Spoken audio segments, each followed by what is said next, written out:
Presiden Lebanon Michel Aoun ungkap penyebab ledakan dahsyat di Beirut. Lebih dari 100 orang meninggal dunia dan 4.000 lainnya terluka akibat ledakan dahsyat di pelabuhan Beirut, Lebanon.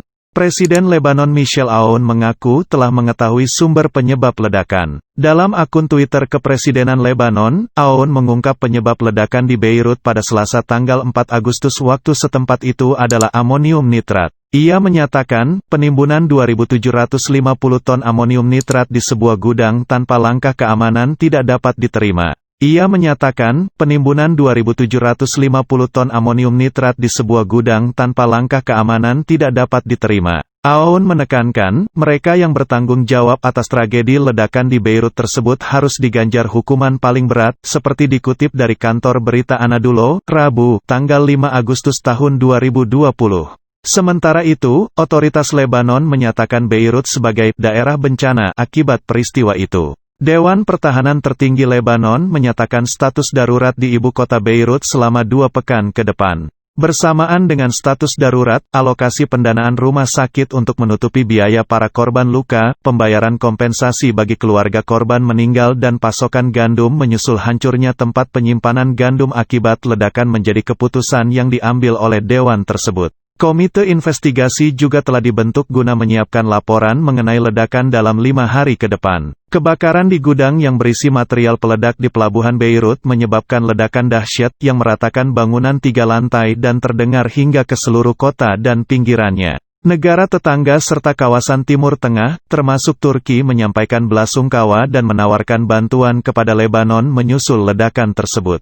Presiden AS Donald Trump mengaku bahwa ledakan itu tampak seperti serangan mengerikan, dengan menyebutnya sebagai pemboman ketimbang kecelakaan. Sebanyak 135 orang tewas dan 5.000 lainnya luka-luka akibat ledakan di pelabuhan Beirut, Lebanon pada Selasa tanggal 4 Agustus. Tragedi itu juga menyebabkan sekitar 250.000 orang kehilangan tempat tinggal setelah ledakan mengguncang banyak bangunan. Gubernur Beirut Marwan Abbot memperkirakan ledakan yang terjadi di ibu kota negara Lebanon tersebut menimbulkan kerugian material sebesar $3 miliar hingga $5 miliar atau sekitar 72 triliun rupiah, seperti dilansir kantor berita nasional Lebanon, Kamis, tanggal 6 Agustus tahun 2020. Sebagian besar toko di pusat kota Beirut hancur karena letak pusat kota itu berada di dekat pelabuhan Beirut. Selain itu, Presiden Syndicate of Hotels Owners Pierre Ashkar pada Rabu mengungkapkan, 90% hotel di kota itu rusak, dengan banyak karyawan dan tamu terluka.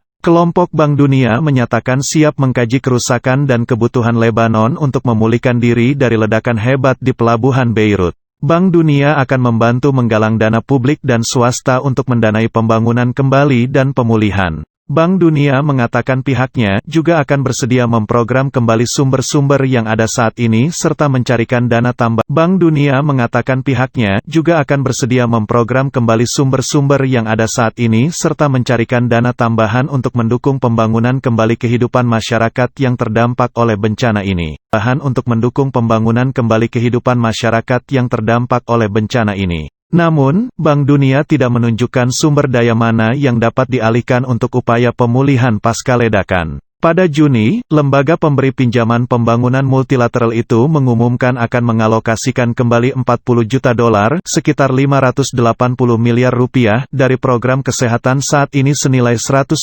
juta, sekitar 1,7 triliun rupiah, bagi Lebanon untuk membantu negara itu memerangi pandemi virus corona. Pada Rabu, juga tidak ada kejelasan apakah bencana itu akan mengubah negosiasi alot Lebanon dengan Dana Moneter Internasional (IMF). IMF dan Lebanon sejak Mei telah mencoba menyusun paket dana talangan lebih luas untuk membendung krisis keuangan, yang dipandang sebagai ancaman terbesar bagi stabilitas negara itu sejak Perang Saudara tahun 1975 sampai 90. Perundingan tersebut macet di tengah ketidaksepakatan mengenai skala kerugian finansial dalam sistem perbankan Lebanon.